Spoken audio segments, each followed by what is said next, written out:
In recent times, there have been databases and Facebook groups in cities all over the world called Are We Dating the Same Guy?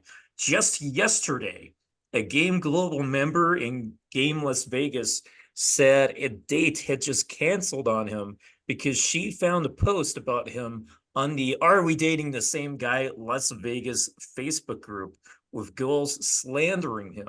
This kind of thing has been a growing concern for guys across the world. These groups are so huge that people have even claimed that there is a lot of misinformation going on and blatant lying. I don't even know what the fuck I should be asking, but how can guys outrun this huge potential mass slander machine or internet kangaroo court? Um, I don't think it's that big of a deal. I've had students on there. I think my business partner might have even been on there. Um, but I bet he for him, was. it was like some free press essentially, because the girl, I think basically what happened is someone like posted his photo and was like, "Is this guy real?" Because these photos are very like professionally taken, and then like he talks a big game, and so like this is a common objection where girls are like, "Hang on, is this like a fake profile? Am I gonna meet some like 40-year-old fat fucking balding guy and is actually this very Chad looking dude?" And then there was basically a bunch of girls on there being like, "Yes, I met him. He's awesome." Like blah blah. So I mean, it was kind of like good press. I've had students where it wasn't, and they were like, "Oh, he kind of um I forget the exact words, but essentially like over escalated or was like talking about sex or like or some girls were like, yeah, we had sex and then he just didn't want to see me again or some shit. But at the end of the day, like I don't think it's that big of a deal. Like girls are gonna talk shit, or at least like share their experience. I think most of the time, if you're going out, you're going on multiple dates, and um, you're doing it in like a reasonably calibrated way, I don't think you have anything to worry about. If your name or face is up there and one girl is like, I didn't really enjoy the date, I didn't have a good chemistry, your life's not over. Like I've had a student message me before as if like it was on fucking posted up on every news channel or some shit. I'm like, it's a Facebook group, okay? Everyone's gonna forget about this in a week's time. You're gonna be like totally fine. Which Yeah. is what happened in all cases. People just like forget about it. So I don't think it's that big of a deal, to be honest. I mean, technically speaking, should people be like posting up like even in my group, I tell guys like never post a girl's photo. If you're gonna post something, just blur it and shit like that. It'd be nice if everyone cared about everyone else's privacy like that. And but yeah, at the end of the day, I don't think it's too much of a concern. If a girl just Googled Marcus Wolf, she'll find, oh my God, he's the best pickup artist in the world.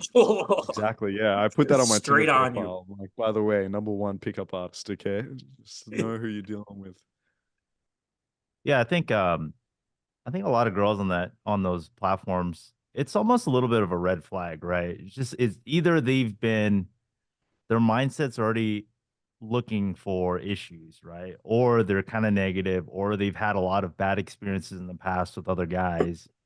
And so I don't even think they're in the right headspace. I think normal, healthy, adjusted girls aren't going on those Facebook groups.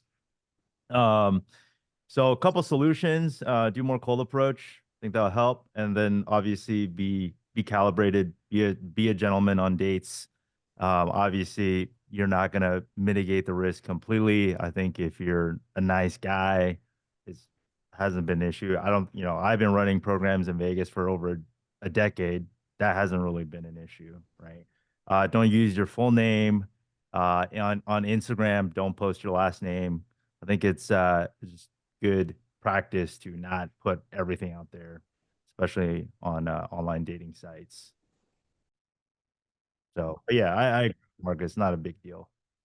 For example, you, me, and Kieran have all been mentioned in the press negatively. Have you had run into any experiences where the girl has come back and said, I found this article about you or something like Yeah, that? of course. Yeah. Um, some of them ended badly, and that's fine. If you have abundance, then it's not a big deal. But yeah, I've had dates canceled because they Googled me and saw the Newsweek article. So Only it we is could what be more like Marcus, number one pickup artist in the world. He's getting dates because people are fucking Googling him. Everyone Googling us, oh, we're fucking off. It's rare. It's maybe 1 out of 50 girls, 1 out of 30, whatever. It's a very Yeah, small. it's like you, as long as you got like the frame control and well, the mindset, the inner game, like you were saying, abundance is one thing. Another thing is frame control. If you're treating it as such a loss, you're seriously not getting enough dates.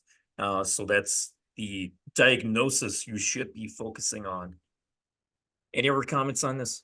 Number one, I would say that I'm not sure I'd say to do more cold approach. Not that I feel like guys shouldn't do cold approach, but let's say once the woman has you on some form of media, like maybe you do cold approach and she has your Instagram.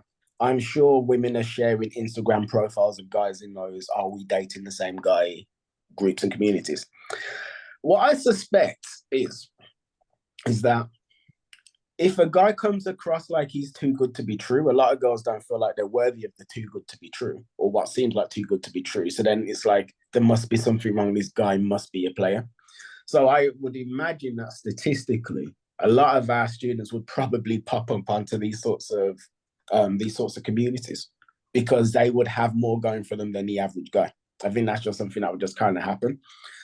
But like what was just said, it's the way I worked it out in my head is that after the article that was written about us, there's a percentage of women who will meet me, really like me, but then find that article and then ghost. And it has happened. I mean, I don't necessarily know they found the article, but I suspect, because everything's going well and then it just stops. So in my head, it's just like, all right, so that's going to happen 5% of the time.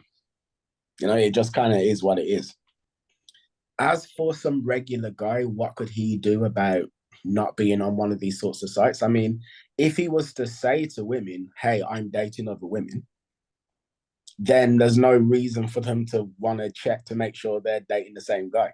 Those websites, the whole idea behind that, the unspoken assumption is that this guy should be monogamous with each of us, but he's actually not. Like, he should be monogamous with one of us, but he isn't, and that's a bad thing. So if you're open with the fact that you're not tying yourself down to one woman, there's be no reason for her to then post it up because she would just already know. Yeah. I agree. Either you're an asshole or you're too good to be true, or you're probably above average to be posted, because girls are getting hundreds of matches a day. They're surely not posting every dude that they're matching with. Yeah, You're they're posting the ones they like. You're already an outlier.